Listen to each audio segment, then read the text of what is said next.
जय हिंद दोस्तों, स्वागत है आपका एक नए वीडियो में। तो जितने भी लोग बीएड करना चाहते हैं उनके लिए एक खुशखबरी है, तो वीडियो को एंड तक ज़रूर देखिएगा। और साथ ही आप हमारे चैनल पे नए होंगे तो चैनल को सब्सक्राइब कर ले और टेलीग्राम चैनल पे भी जुड़ जाइएगा। तो दोस्तों, Bihar BEd common entrance test CET BEd 2024 इसका आप लोग जो ऑनलाइन का प्रक्रिया है वो शुरू हो गया है। तो आप इसका एप्लीकेशन फॉर्म सबमिशन कर पाएंगे 3 मई 2024 से, यानी कि आज से। और इस साल भी ललित नारायण मिथिला यूनिवर्सिटी को ही ये दिया गया है ये एग्ज़ाम कंडक्ट करवाने के लिए 2024 में भी। अब देखिए, अगर हम इम्पॉर्टेंट डेट्स की तरफ नज़र डालें तो ये दोस्तों, ये इसका ऑफिशियल वेबसाइट है बिहार ARCET BED-NMU.in। ठीक है, ये इसका ऑफिशियल वेबसाइट है। तो जब आप इसके ऑफिशियल वेबसाइट पे जाएंगे तो यहाँ आपको देखिए इम्पॉर्टेंट डेट्स दे दिया गया है। 3 मई 2024 से लेके आपका 26 मई 2024 तक आप आवेदन कर पाएंगे, submission of online application form. ठीक है, अब हम बात करें कि इसका लास्ट डेट विद फाइन कब रहने वाला है। तो ये आपका 27 मई से लेके 2/6 यानी कि 2 जून 2024 तक रहने वाला है। अब देखिए, अगर हम बात करें आपके करेक्शन विंडो का कि एडिटिंग आपको कब ऑप्शन ये मिलेगा, तो editing in forms and last date of payment, तो ये आपका 1 जून 2024 से लेके 4 जून 2024 तक रहने वाला है। अगर कोई भी आपके फॉर्म में कोई भी एप्लीकेशन में मिस्टेक हो जाता है तो आप इसको करेक्शन कब कर पाएंगे, 1 जून 2024 से लेके 4 जून 2024 तक। अब देखिए, यहाँ पे date of issue admit card क्या दे रखा है नोटिफिकेशन कि 17/6/2024, 17 जून 2024 से आपका एडमिट कार्ड मिलना शुरू हो जाएगा। और एंट्रेंस टेस्ट यहाँ पे बात करें तो 25/6/2024, यानी कि यहाँ पे डेट आपका फिक्स दे दिया गया है। ठीक है, 25 जून 2024 को आपका इसका एंट्रेंस कंडक्ट करवाया जाएगा।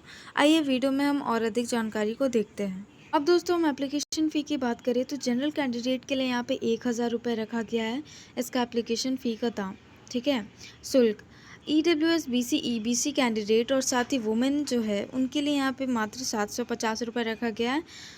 कंपैरिजन करें जनरल से तो EWS BC EBC वुमेन का कम है, 750 ही है। ST SC कैंडिडेट का अगर हम बात करें तो इनका यहाँ पे 500 रुपये एप्लीकेशन फ़ी का दाम रखा गया है। पेमेंट मोड में आपको यहाँ पे credit card, debit card, net banking, ये सारी सुविधाएं मिल जाएंगी। देखिए, हम एलिजिबिलिटी क्राइटेरिया की बात करें तो अगर रेगुलर एजुकेशन मोड की बात करें तो इसमें आपको नॉर्मल 50% मार्क्स होना चाहिए आपके बैचलर डिग्री में।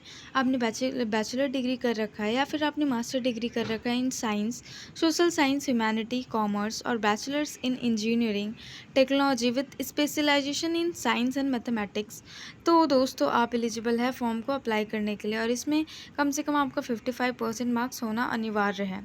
ठीक है, अब फॉर शिक्षा शास्त्री की अगर बात करें तो candidate with at least 50% marks either in the bachelor degree with Sanskrit as the main subject, आपका इसमें संस्कृत मेन सब्जेक्ट होना चाहिए। ठीक है, and master degree in Sanskrit, अगर आपने मास्टर डिग्री भी आपका इसमें कंपलसरी है फॉर शिक्षा शास्त्री, और इसमें भी आपका संस्कृत सब्जेक्ट होना चाहिए। आचार्य इन ट्रेडिशनल संस्कृत शास्त्र with 50% marks or any other qualification equivalent thereto are eligible to appear in admission test for शिक्षा शास्त्री BEd प्रोग्राम। ठीक है, तो देखिए और हम नीचे बात करें तो Shastri BEd including Sanskrit subject with minimum 50% mark by recognized university or examination department with 2-year course, Acharya first year MA Sanskrit must pass examination. तो दोस्तों, इसमें क्या बोला है कि नॉर्मल अगर आप रेगुलर एजुकेशन मोड में देखें तो आपका यहाँ पे नॉर्मल बैचलर डिग्री मांगा है। इसमें कोई भी इसमें आपका कंपलसरी नहीं है कि यही सब्जेक्ट होना चाहिए, बट यहाँ पे है 2-3 आपको ऑप्शंस मिल जाएंगे science, social science, humanity, commerce में।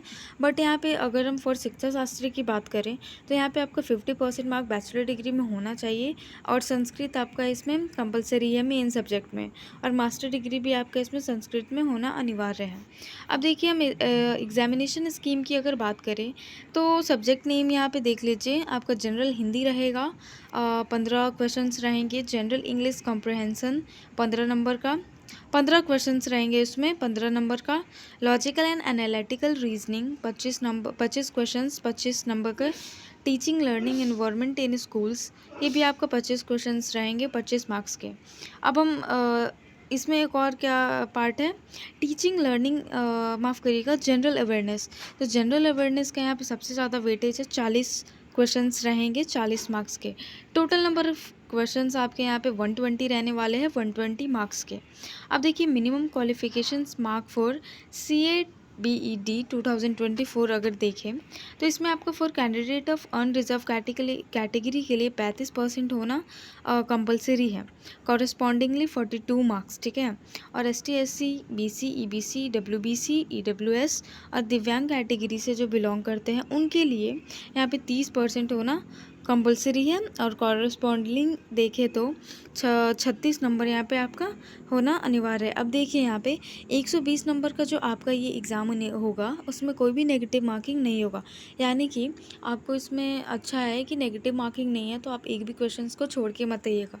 अगर आपको कोई नहीं आ रहा है तो भी आप अपने हिसाब से जितना आपको समझ में आता है उसको मार्क करके ज़रूर आइएगा। ये अब अब देखिए यहाँ पे एग्ज़ाम सेंटर्स की बात करें तो यहाँ पे आरा, भागलपुर, छपरा, दरभंगा, गया, हाजीपुर, मधेपुरा, मुंगेर, मुजफ्फरपुर, पटना एंड पूर्णिया, यहाँ पे ये सारे सेंटर्स पे आपको सेंटर मिलेंगे एग्ज़ाम के। अब देखिए यहाँ पे लिस्ट ऑफ पार्टिसिपेटिंग यूनिवर्सिटी का भी नाम दिया गया है कि इसके अंदर कौन कौन से यूनिवर्सिटी पार्टिसिपेट कर रही है।